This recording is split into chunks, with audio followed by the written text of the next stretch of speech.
लोकांची मदत करायला पैसाच हवा असं नाही, तुमची पत वापरूनही समाजसेवा होते। श्री मकेश्वर आणि संपूर्ण चिपळूण पोलीस दलाचं मनपूर्वक अभिनंदन।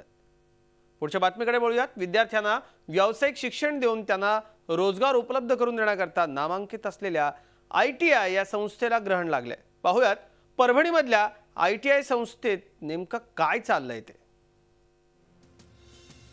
हे आहे परभणीचं ITI कॉलेज। 22 ट्रेडचं व्यावसायिक प्रशिक्षण या ठिकाणी दिलं जातं।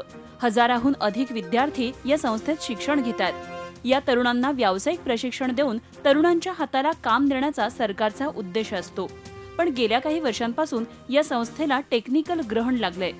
शेकडो विद्यार्थी प्रॅक्टिकलमध्ये उत्तीर्ण होऊनही त्यांच्या मार्कशीटवर 0 मार्क्स छापून आलेत।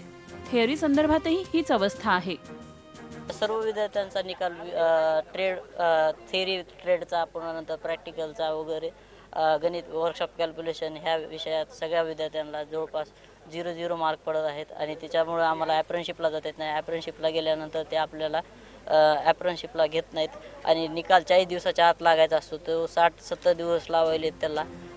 नापास विद्यार्थ्यांनी या संदर्भात कॉलेजकडे विचारणा केली असता त्यांच्याकडून तांत्रिक कारण असल्याचं सांगितलं जातंय। शिवाय रीचेकिंगची सुविधा नसल्यानं विद्यार्थ्यांना 650 रुपये भरून नव्यानं परीक्षा द्यावी लागते। परिणामी नापास विद्यार्थ्यांना शिकाऊ उमेदवारीही मिळत नाहीये। मागच्या वर्षीचे जे काय मटेरियलची खरेदीचा भाग आहे 1,76,000 काय तर जवळपास थकबाकी आहे। त्यामुळे मी पुढे खरेदी वाढवलेली नाही, कारण जर बजेट जर वरून उपलब्ध झालं नाही तर आजच्या तारखेला मला फेस करावं लागणार आहे, कारण परवा एक्झाममध्ये जे काय खर्च झालेला आहे तो खर्च आणखी रिकव्हर झालेला नाही। या कॉलेजमध्ये शिक्षकांची 22 पदं रिक्त आहेत, त्यामुळे विद्यार्थ्यांचं शैक्षणिक नुकसान होतंय। लाखो रुपयांच्या मशीन्स धूळ खात पडल्यात, तर प्रॅक्टिकलसाठी लागणारं साहित्य बजेट अभावी मुख्याध्यापक खरेदी करत नाहीयेत। साहित्य उपलब्ध नाही, त्याचप्रमाणे इथं शिक्षक लोक बी उपलब्ध नाहीत आणि शिक्षक लोकांप्रमाणे इथं प्राचार्य आहेत। प्राचार्य एक दोन दिवसांनी येणार आहेत, 1-2 दिवसांनी येणार आहेत म्हणून आम्हाला असं पुढे ढकलत आहेत। आज तुम्हाला मटेरियल घेऊन द्यायचं म्हटलं आणि बजेट नसताना तर ही जी उधारी घेणार आहे आपण आणणार आहे ती उद्या जर बजेट नाही आलं तर त्याची जबाबदारी कोण घेणार, कारण उद्या ते खरेदीदार किंवा सप्लायर आमच्याकडे येणार आहे। उद्या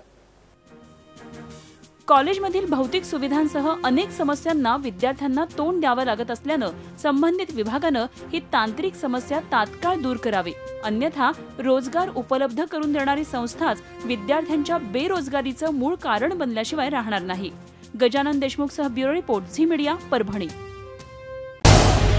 झी 24 तास रहा एक पाऊल पुढे।